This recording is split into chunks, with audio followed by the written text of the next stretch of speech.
Chemistry की notebooks.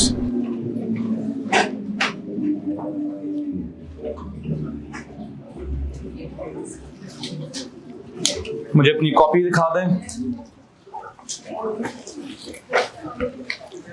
Please. बच्चों सब के सब सेटल डाउन कर जाइए खुद को और बातें शातें बंद कीजिए। ध्यान अपना लेक्चर की तरफ लाइए वापस प्लीज।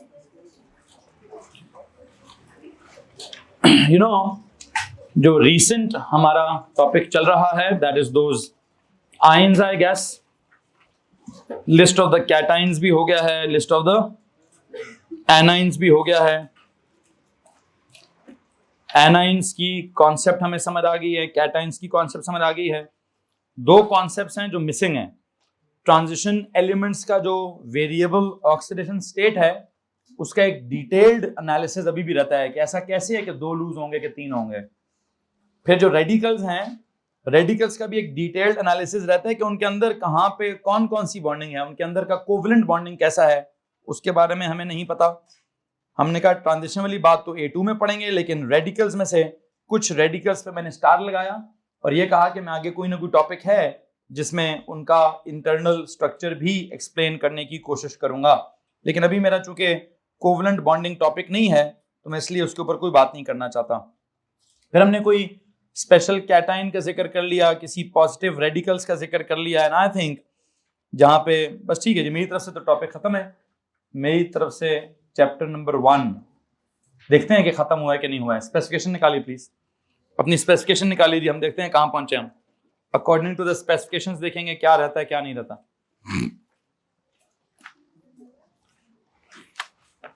अगर हम ये बात करें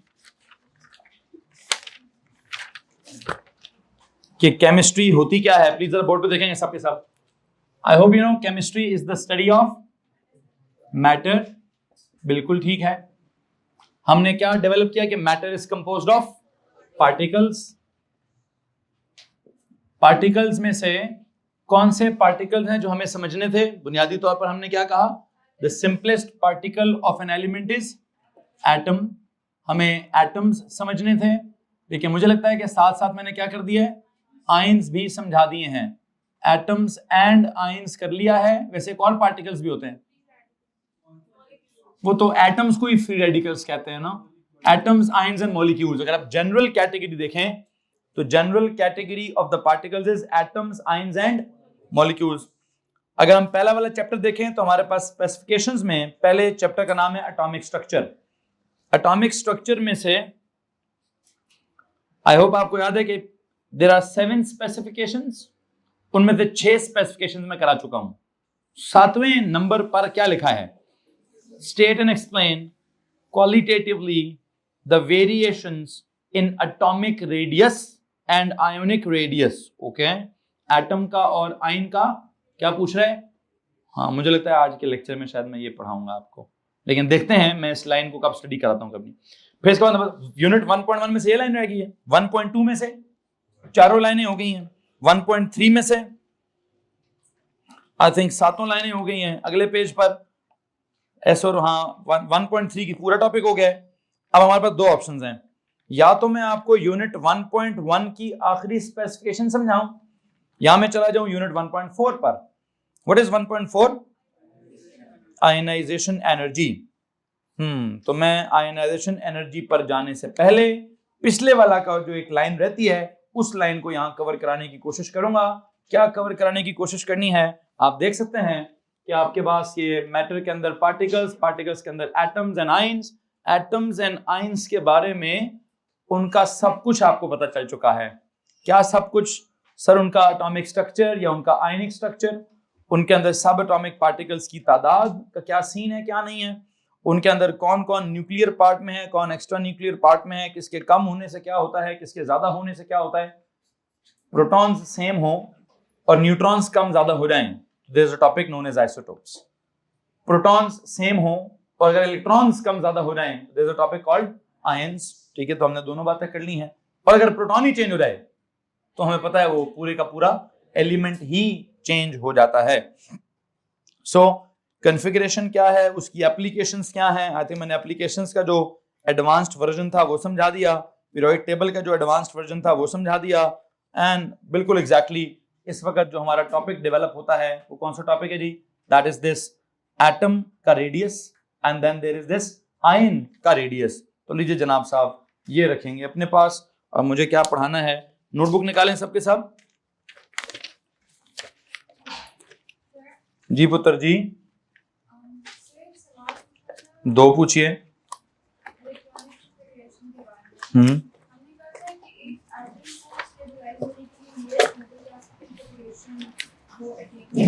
जी ठीक है।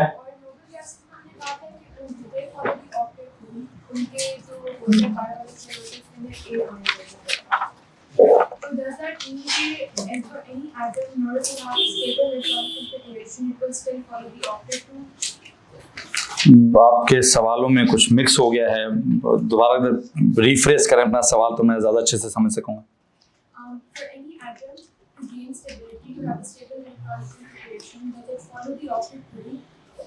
यस, मतलब ऑक्टेट अभी भी एक रूल की हैसियत ही रखता है, बिकॉज हमने वो पढ़ा है NH2NP5। असल में बुनियादी तौर पर अगर हम स्टेबिलिटी को डिस्कस करें तो इट इज रिलेटेड टू, हमें देखना पड़ेगा कि पूरी दुनिया में कौन स्टेबल है। तो पूरी दुनिया में वो जो ग्रुप नंबर 8 या 18 वाले एलिमेंट्स हैं वो स्टेबल हैं। अब उनमें क्या खास बात है? उनकी खास बात है NH2NP6। अब NH2NP6 क्या होता है? 8 इलेक्ट्रॉन्स होते हैं, प्लीज बातें नहीं करें। तो जो 8 इलेक्ट्रॉन्स हैं, कोई भी 8 इलेक्ट्रॉन्स को भी मारे गोली, सिर्फ आप क्या याद करें? ओ लेवल्स वाला तो 8 इलेक्ट्रॉन्स याद करता है ना, ऑक्टेट रूल का नाम रख देता है। अभी भी रूल एग्जिस्ट करता है, ये नहीं है कि मैंने रूल खत्म कर दिया है। क्यों? क्योंकि अभी भी वो कॉन्सेप्ट क्या है, NH2 एंड NP6 मुकम्मल होना चाहिए। डी मुकम्मल होता है या डी मुकम्मल नहीं होता, एफ की तो बारी ही नहीं आई, एफ को तो हमने देखा ही नहीं। हमें पता है कि नोबल गैसेस के ग्रुप के टॉप पर मैंने क्या लिखा है, NH2NP6। तो मैंने जो डेफिनेशन लिखवाई थी कि every element would like to attain what, the nearest noble gas वाले की इलेक्ट्रॉनिक कन्फिगरेशन। अब नियरेस्ट नोबल गैस की इलेक्ट्रॉनिक कन्फिगरेशन अटेन करने का मतलब क्या है? NH2NP6 कर लेना। NH2NP6 करने का मतलब क्या है? 8 कर लेना। 8 करने का मतलब क्या है? ऑक्टेट को कंप्लीट कर लेना। हाँ ठीक है, उस हिसाब से आप ठीक कह रही हैं। लेकिन अब वो ऑक्टेट का रूल या वैलेंस में 8 होना ये ऑर्डिनरी टर्म है। आई थिंक एडवांस टर्म क्या है? नियरेस्ट नोबल गैस जैसा हो जाना। अब उस जैसा होने का मतलब क्या है? वो ऑक्टेट ही असल में, ठीक है। लेकिन हाँ, वो ऑक्टेट में हमारा एक रफड़ चल रहा है ना। कौन सा रफड़ चल रहा है? जो 8 और 18 में रफड़ चल रहा है, तो हम वो उस हिसाब से उन वर्ड्स को इस्तेमाल नहीं करते। हम वर्ड्स क्या डेवलप करते हैं? NH2NP6 कि वो नियरेस्ट नोबल गैस जैसा हो जाए। होगा वो 8 ही होंगे, हर किसी के लिए 8 ही होंगे। और कुछ जनाब साहब? एनीवन? चले सर, आसिम जरा प्लीज आएंगे। सर बाबर के पास जाइए, उन्हें बोलिए इससे आगे एक पेज है जिसमें एटॉमिक रेडियस वगैरह के नोट्स हैं, वो ला दीजिए मुझे। अच्छा सुनो जनाब साहब, मैंने क्या कहा? मैंने कहा जी स्पेसिफिकेशंस देखता हूं तो यूनिट 1.2 कंप्लीट है, 1.3 कंप्लीट है, 1.1 में एक लाइन का मसला है। वो किस चीज का मसला है? कहता है आपने तो एक्सप्लेन करना है the variations in the atomic radius. वो वेरिएशन तो मैं बाद में डिस्कस करूंगा, पहले तो मुझे ये पता होना चाहिए कि एटम के रेडियस का मतलब क्या है। जनाब साहब क्या समझाना है जी? एटम के रेडियस का मतलब क्या है वो समझाने के लिए आई थिंक आज के लेक्चर की हमारी हेडिंग क्या है जी? जिस भी पेज पर मौजूद है उस पेज पर ये लाइन लिखें। जिस भी पेज पर मौजूद है उसके आई थिंक, बल्कि अगले पेज पे चले जाए आप। आई वुड लाइक, क्योंकि थोड़ा सा शिफ्ट हो गया टॉपिक क्या हो रहा है, थोड़ा शिफ्ट हो रहा है, बीच में कोई कमी थी वो मैंने मुकम्मल करनी है। तो नॉर्मल सीक्वेंस को फॉलो ना करें। क्या सीक्वेंस फॉलो करें? अगले पेज पे चले जाएं। जिस भी पेज पर थे उसको आधा अधूरा छोड़ें, आधा अधूरा छोड़कर, चूंकि ऐसा नहीं है कि पिछली लाइन जहां खत्म हो रही है अगली लाइन वहां से स्टार्ट हो रही है, ऐसा नहीं हो रहा। अगली जो लाइन है वो टॉपिक ही मैंने चेंज कर दिया है। वो टॉपिक क्यों चेंज कर दिया है? मेरी स्पेसिफिकेशंस के मुताबिक एक लाइन रहती है, मैं उसको कवर करना चाहता हूं। अब वो लाइन किस चीज के बारे में है? वो है एटम के साइज के बारे में, ठीक है जनाब। तो मेरा आज का जो टॉपिक है वो है एटॉमिक साइज या आयोनिक साइज, जिसके लिए इसने लफ्ज क्या इस्तेमाल किया है? एटॉमिक रेडियस या आयोनिक रेडियस। तो बुनियादी तौर पर ये पूरा पेज के जिस भी अगले पेज पे जाएंगे उसके हेडर पर ये लिखिए, और ये लिखने के बाद इसके बाद मैं क्या पढ़ाना चाहता हूं जी? एटम का व्हाट साइज। इधर आयंस के साथ क्या जी, आयोनिक साइज। ये मेरा टॉपिक है जी आज का।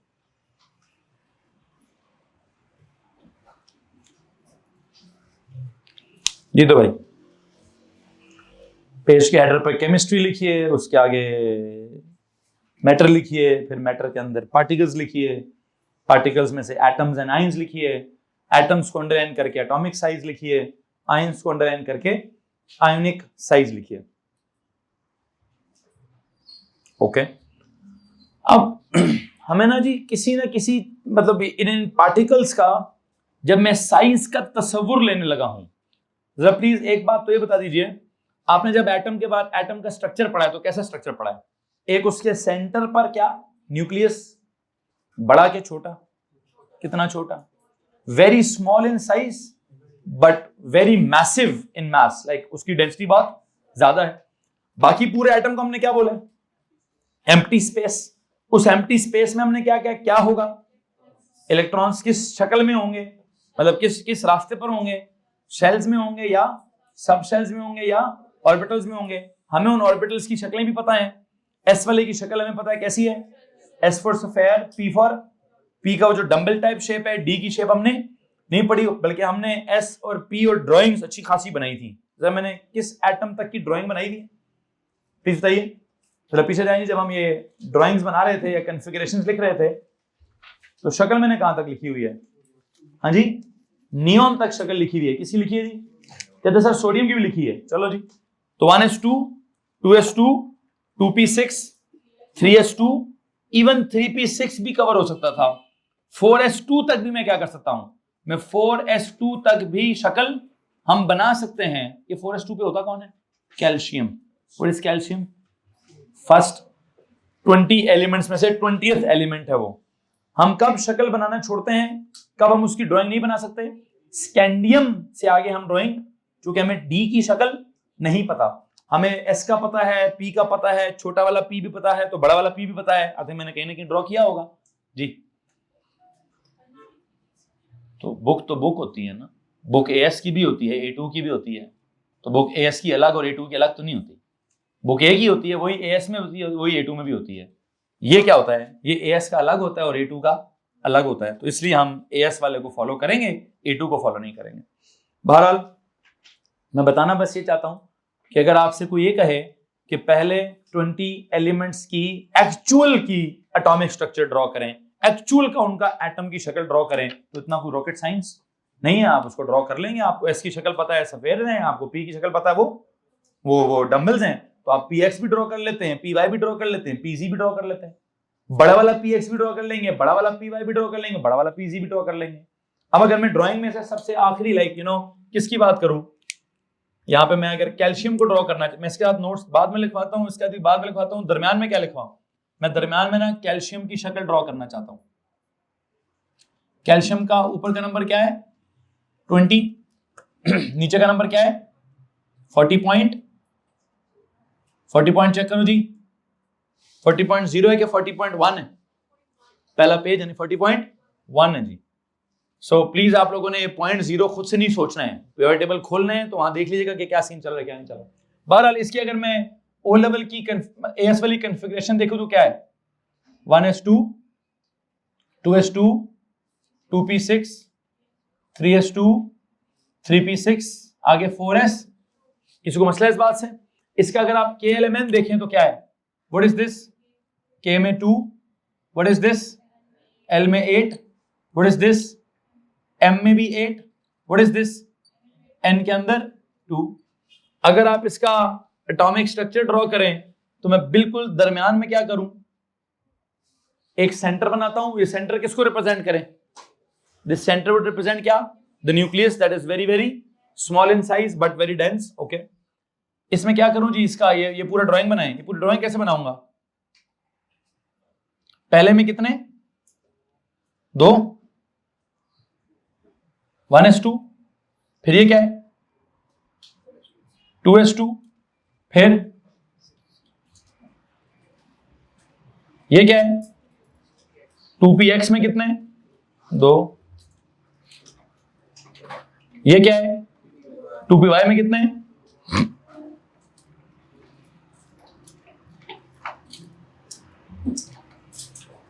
ये क्या है? 2pz में कितने हैं? 2। ये क्या है? 3s में कितने हैं? 2। ये क्या है? 3px में कितने हैं? 2। ये क्या है? 3py में कितने हैं? 2।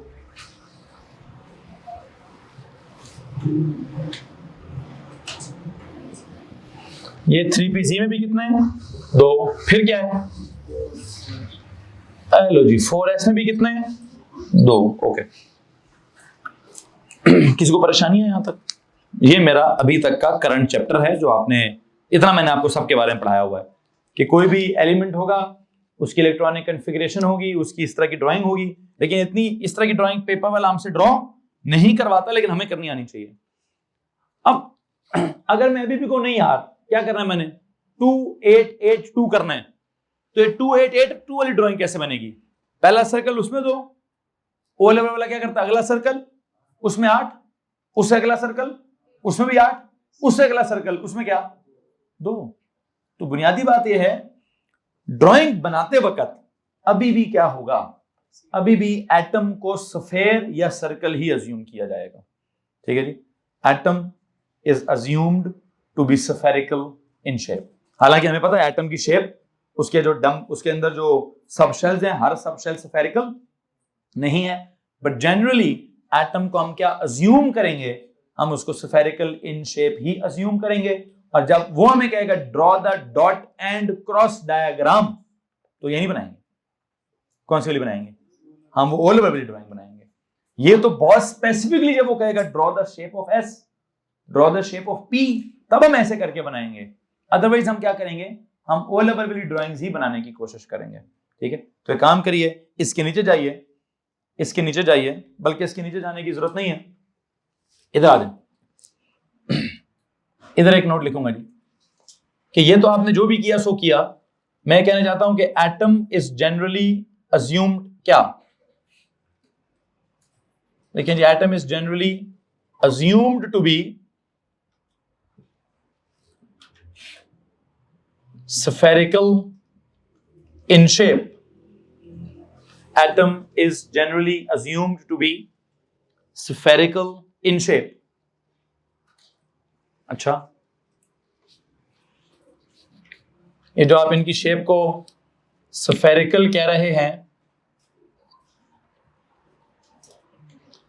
ड्राइंग बनाते वक्त आप सफेयर ड्रॉ नहीं करेंगे। ड्राइंग बनाते वक्त क्या करेंगे? उनका क्या ड्रॉ किया जाएगा? सर्कल्स ड्रॉ किए जाएंगे। Is assumed to be spherical in shape but drawn as what? As a circle, but drawn as a circle. Is assumed to be spherical in shape but drawn as a circle. और उसके लिए अगर आप drawing मुझसे कहेंगे तो मैं कैसे करूंगा? मैं कहूंगा जनाब साहब, ये कैल्शियम का कौन है? ये न्यूक्लियस है। ये पहले में कितने हैं? 2। बल्कि एक सेकंड, अब मैं ये ई नहीं लिखूंगा, अब मैं क्या लिखूंगा जी? डॉट एंड क्रॉस, या डॉट्स बनाऊंगा या क्रॉसेस बनाऊंगा। अब मैं इसके लिए ड्राइंग में ई नहीं लिखना चाहता, मैं दरमियान में कैल्शियम लिखकर इधर 2 डॉट्स, फिर इधर कितने?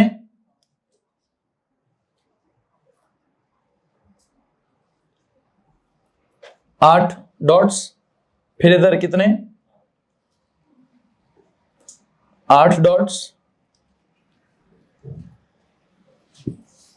फिर इधर कितने? 2। या तो इकट्ठे बना लें या फिर आपकी मर्जी अलग अलग करके बना लें।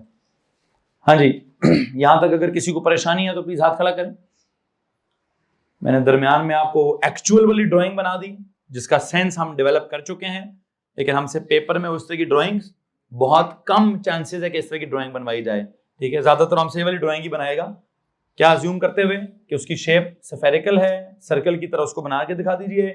और हाँ, जब उसका सर्कल बनाएंगे आप, जब आपने शेप ही सर्कल अज्यूम कर ली है, मतलब अज्यूम स्फेयर किया है, ड्रॉ आपने सर्कल किया है, तो जो उसका साइज है, उसके साइज को डिटरमिन करने के कितने तरीके हैं? अगर आप कहें सर जी मैंने बहुत ही कुछ सोफिस्टिकेटेड तरीका इजाद करना है, तो फिर आप सफेयर का वॉल्यूम समझा देंगे, इतना उसका साइज है जी, या आप उसका सरफेस एरिया समझा देंगे, इतना उसका साइज है जी, या सबसे बेहतर काम यह है, सफेयर का एक कैरेक्टर होता है रेडियस। क्या जनाब साहब? सर्कल का एक कैरेक्टर है, क्या सर्कल का भी कैरेक्टर रेडियस है, सफेयर का कैरेक्टर भी रेडियस है। आप एटम के साइज को सफेयर के वॉल्यूम या सर्कल के एरिया से मत समझाएं। किसे समझाएं? उनके सर्कल या सफेयर के रेडियस से समझा दें। जिसका रेडियस बड़ा उसका साइज बड़ा, जिसका रेडियस छोटा उसका साइज छोटा। बात नहीं समझ आ रही कि नहीं आ रही? मैं क्या नहीं करना चाह रहा? वैसे तो अगर सफेयर होता तो size means the volume, size कितना है सर, वॉल्यूम कितना है। एटम का साइज समझाने के लिए वॉल्यूम समझा दें। अगर आपने नहीं समझा तो सर्कल ड्रॉ किया है, तो सर्कल का साइज समझाने के लिए उसका एरिया समझा दें। तो ना मैंने एरिया समझाना है तो ना मैंने वॉल्यूम समझाना है, मैंने एटम का साइज रिप्रेजेंट करने के लिए एटम का रेडियस समझाना है। क्या समझाना है जनाब साहब? तो एक बात याद रखिए, एटम का जो साइज है, एटम के साइज को रिप्रेजेंट करने के लिए हम वॉल्यूम या एरिया इस्तेमाल नहीं करते। हम क्या इस्तेमाल करेंगे जी? एटम के साइज को रिप्रेजेंट करने के लिए एटॉमिक रेडियस को इस्तेमाल किया जाएगा। तो काम करें, इसके नीचे जाएं और उसके नीचे जाकर एक नोट लिखें जी। क्या नोट लिखें? एटॉमिक रेडियस इज यूज्ड, नीचे नीचे नीचे नीचे, जैसे मैं जा रहा हूं प्लीज मेरे नोट्स को वैसे कैरी किया करें। मैं जहां से नीचे जाऊं आप भी वहां से नीचे जाते जाएं। क्या पता मुझे थोड़ी देर बाद कुछ ख्याल है यहाँ कुछ और लिखना है, फिर आपके नोट्स का बेड़ा गर्क हो जाएगा। सो मैंने एक चीज इधर लिखनी है, एक चीज इधर चल रही है, एक दरमियान में चल रहा है, एक दरमियान में चल रहा है जी। तो यहाँ पे मैंने कहा जी सफेयर बनाए, फिर सफेयर के लिए मैंने कहा जी ड्रॉ क्या करें, ड्रॉ सर्कल करें, फिर मैंने पूरा ड्रॉ कर भी दिया है। और अब मैं क्या कह रहा हूं कि अगर मुझे क्या बनाना पड़ा, मिसाल के तौर पर अगर मुझे हीलियम बनाना पड़ा तो मैं हीलियम का एक ही सर्कल बनाऊंगा, उसका एटॉमिक रेडियस इतना सा होगा, मतलब उसका साइज छोटा होगा। अगर मैं नियॉन बनाता हूं तो 2 सर्कल्स बनाने पड़ेंगे, उसके लिए 2 सर्कल्स का साइज थोड़ा बड़ा हो जाएगा, रेडियस भी थोड़ा बड़ा हो जाएगा। अगर आर्गोन बनाना पड़ा 3 सर्कल्स बनाने पड़ेंगे तो 3 सर्कल्स का साइज जरा बड़ा हो जाएगा, एटॉमिक रेडियस भी थोड़ा।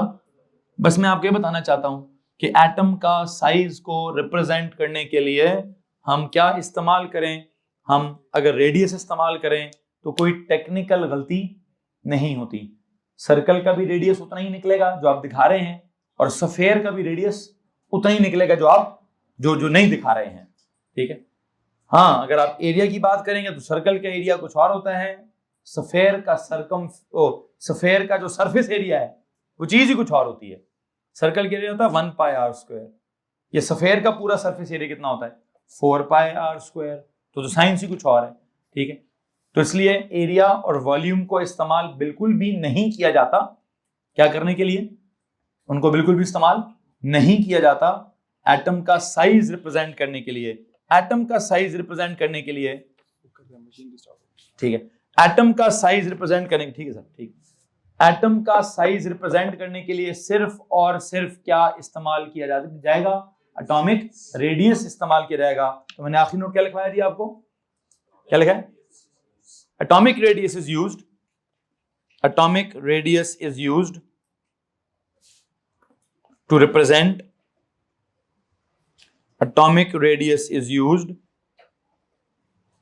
to represent the size of an atom, to represent the size of an atom, to represent the size of an atom, to represent the size of an atom. अच्छा जी, now underline the word atomic radius. इसमें से क्या लफ्ज निकल गई थी हमारे पास? इसमें से लफ्ज निकल गया atomic radius।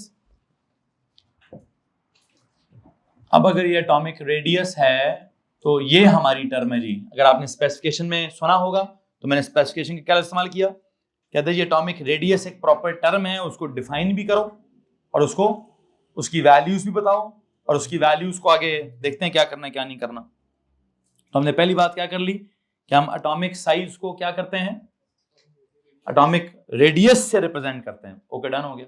अब एटॉमिक रेडियस को डिफाइन कैसे करूं? क्या होगा एटॉमिक रेडियस? अगर आप इधर देखते हैं तो सर्कल का रेडियस क्या होगा सर जी? सेंटर से स्टार्ट करें, आउटर मोस्ट शेल तक, वेलेंस शेल तक का क्या बता दें? वेलेंस शेल का फासला बता दें। ठीक है, या इधर कर लें या इधर कर लें या इधर कर लें या इधर कर लें या जिधर भी आपका दिल करे। रेडियस का मतलब तो आपको पता ही है ना, what is it? Is the distance from क्या? From the nucleus of an atom to the valence shell या सब शेल या ऑर्बिटल ऑफ एन एटम। तो डिफाइन तो मैं उसको ऐसे ही लिखूंगा, ठीक है। Atomic radius it is defined as, इसी पहले कॉलम में नीचे जाते रहें, इसी कॉलम में नीचे जाते रहें जी। Atomic radius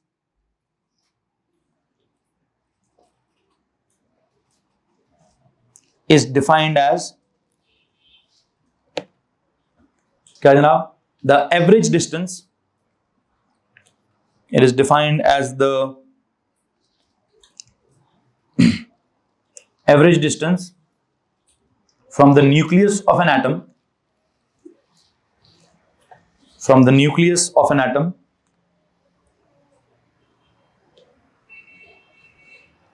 to the valence shell. Sir ji उनके पास ना एक नोट्स प्रिंटेड लिखे होंगे जिसमें शक्लें बनी हुई हैं, कोवेलेंट रेडियस, आयनिक रेडियस, इनकी कुछ ड्राइंग्स बनी हुई हैं। उन्हें वो वाला पेज चाहिए। हमने पिछले साल कुछ टाइप करके एटॉमिक रेडियस की 3 डिफरेंट ड्राइंग्स बनाई हुई थी।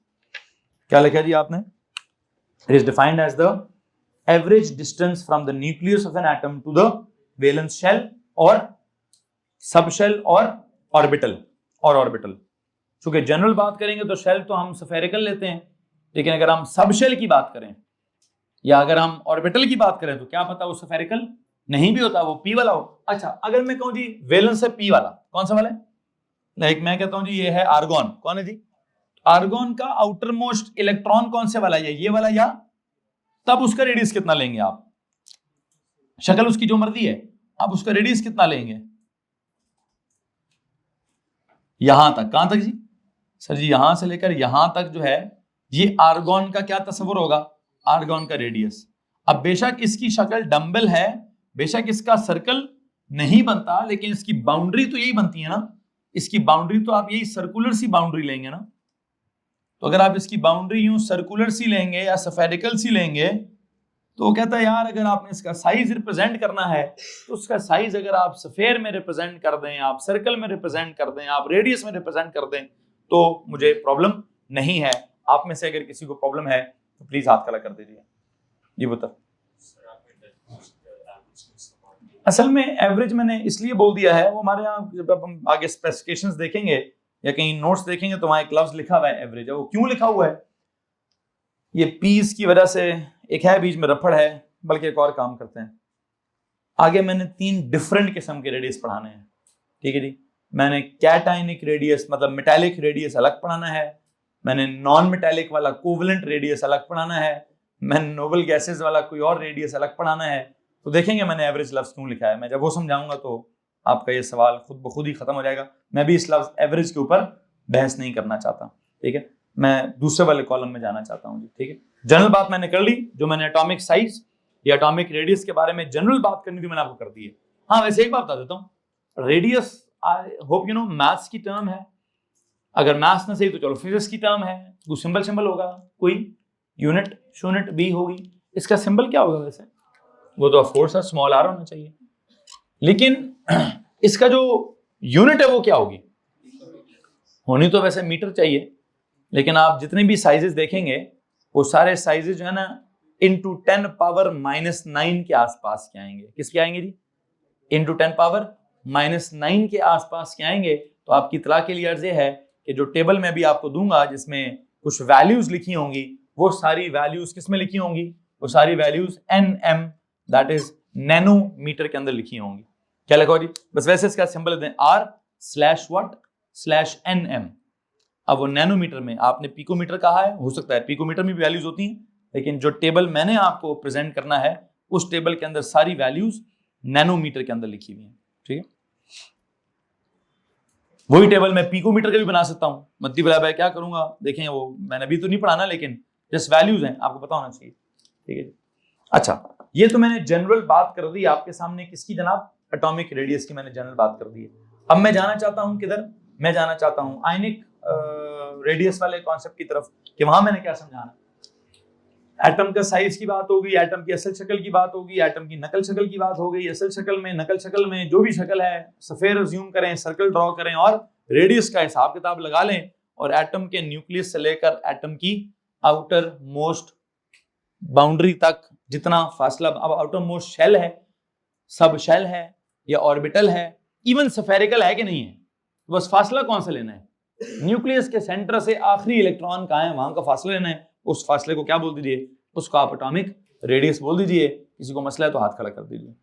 एनीवन? नो? ओके। अब अगर हम चलें आयनिक साइज की तरफ, आयनिक साइज का मतलब क्या है? एटॉमिक साइज से एटम का साइज, आयनिक साइज का मतलब क्या है? आयन का साइज। अब आयन के साइज का मसला क्या है? आयन के साइज के दो मसले हैं, कैटायनिक साइज या एनायनिक साइज। अब ये तो डिपेंड करता है कि आप कैटायन की बात कर रहे हैं या एनायन की बात कर रहे हैं। बुनियादी तौर पर अगर मैं यहां पे कुछ और वर्ड्स लिखना चाहूं तो जरा सुनिएगा जनाब साहब, आयनिक साइज में क्या सीन चल रहा है? दो तरह के साइजेस होंगे जी सर, या तो लिख दें सर क्या, कैटायनिक साइज, या क्या लिख दें, एनायनिक साइज। ओके।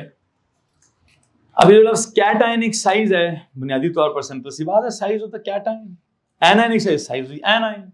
अच्छा, इससे पहले कि मैं इनके साइज की बात करूं कि किसका साइज एटम से छोटा है कि किसका साइज एटम से बड़ा है, मुझे आप ये बताइए, अगर मैंने एटम की शक्ल स्फेरिकल अज्यूम की है तो क्या ख्याल है आयन की शक्ल भी कैसी अज्यूम होनी चाहिए? सर शक्ल तो उसकी भी अज्यूम स्फेरिकल ही होगी, तो फिर उसको रिप्रेजेंट करने के लिए भी क्या होना चाहिए?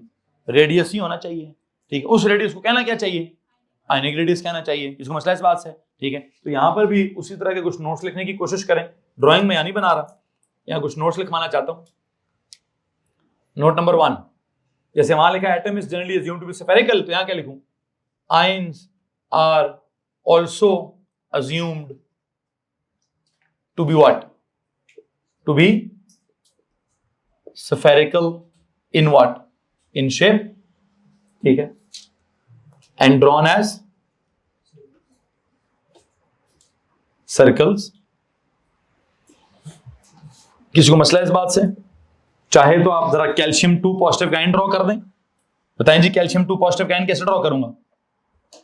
क्या होगा कैल्शियम 2 पॉजिटिव का आयन का सीन? सर 2 इलेक्ट्रॉन जुड़ जाएंगे उसमें से, इट इज 2,8,8। तो बनाएं जी कैल्शियम, पहले में 2, दूसरे में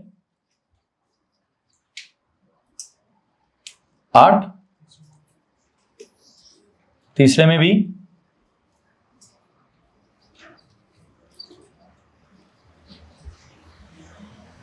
8, चौथे के कितने? तो चौथे के जो 2 थे वो तोड़ गए। जब उड़ गए तो हम अक्सर क्या करते थे, ओवरऑल ब्रैकेट बनाकर ऊपर प्लस प्लस या 2+ जो भी लिखना होता है लिख देते थे। यूं करके कुछ स्क्वायर ब्रैकेट्स बनाई जाती हैं और यहां पर क्या लिखा जाता है जी, कोई 2+ या अक्सर लोग प्लस प्लस, लू का जीरा प्लस, प्लस प्लस लिख दें या 2+ लिख दें, कुछ भी करें। खैर रेडियस कितना होगा सेंटर से कहां तक? यहां तक, यहां तक, यहां तक, यहां तक, जो भी आपका वैलेंस वाला फासला जी। हाइड्रोजन आयन का साइज ही नहीं होगा, होएगा ही नहीं, नो होगा ही नहीं। हाइड्रोजन के आयन में तो इलेक्ट्रॉन है ही नहीं ना, तो उसका फिर रेडियस का जिक्र भी नहीं होगा। हाइड्राइड आयन की रेडियस का जिक्र होगा। हाइड्रोजन आयन का रेडियस, वो हाइड्रोजन आयन को फिर हाइड्रोजन आयन कहेंगे ही नहीं, उसका नाम ही हम क्या रख देंगे, जस्ट अ प्रोटॉन। तो प्रोटॉन का क्या रेडियस है, वो तो उसका अपना सेंटर ही, ठीक है। तो हाइड्राइड आयन का रेडियस हो सकता है, हाफ शाफ कुछ नहीं, बोलेंगे ही नहीं, उधर कुछ कॉन्सेप्ट ही नहीं, इलेक्ट्रॉन है ही नहीं, तो उसके हाइड्रोजन पॉजिटिव के आयन का रेडियस सवाल ही पैदा नहीं होता, ठीक है। तो जुमला ही गलत हो जाएगा हमारा, टेक्निकली बात ही खत्म हो जाएगी। बहरहाल यहाँ पे आपने क्या कहा, इसको भी स्फेरिकल कहें, इसको सर्कल की तरह ड्रॉ करें, इसको ड्रॉ कर दिया है, इसकी डेफिनेशन कैसे लिखूं? इधर क्या करें, क्या सीक्वेंस चल रहा है? हमने इधर भी कहा कि ये भी स्फेरिकल हैं, ये भी क्या सीन है जी सर, ये भी क्या करेंगे, सर्कल ड्रॉ करेंगे। इधर भी ड्राइंग भी आपने बना ली, और यहां पर आयनिक रेडियस, इधर भी नोट लिखेंगे उसी तरह जैसे वहां लिखा है, यहां भी क्या लिखें, आयोनिक रेडियस, जिस तरह के नोट्स एटॉमिक वाले साइड पे चल रहे हैं उसी तरह के नोट्स आयनिक वाली साइड पे लेके चलिए। क्या नोट लिखा आपने अगला? वहां क्या लिखा हुआ था? Atomic radius is used to क्या? तो अब क्या लिखेंगे? Ionic radius is used to क्या? Ionic radius is used to represent what जनाब? The size of an ion, the size of an ion. तो ले जनाब साहब, यहां पर हमारे पास क्या लफ्ज आ गया है? यहां वंस अगेन जैसे एटॉमिक रेडियस है तो आयोनिक रेडियस आ गया है। इसको भी कैसे डिफाइन करेंगे आप? सर डिफाइन तो वैसे ही करेंगे, लेकिन बस लफ्जों में एटम की जगह आयन का लफ्ज आ जाएगा। क्या लिखूं? इट्स डिफाइंड एज द, देखिए जी, it is defined as the distance, इधर भी लिख दें, एवरेज लिख दें इधर भी। It is defined as the average distance, बल्कि एक सेकेंड नहीं, अब नहीं लिखेंगे एवरेज, उधर लिखा है ना एवरेज, यहां एवरेज नहीं लिखना जी मैंने अभी। लेकिन it is defined as the distance from क्या? Defined as the distance from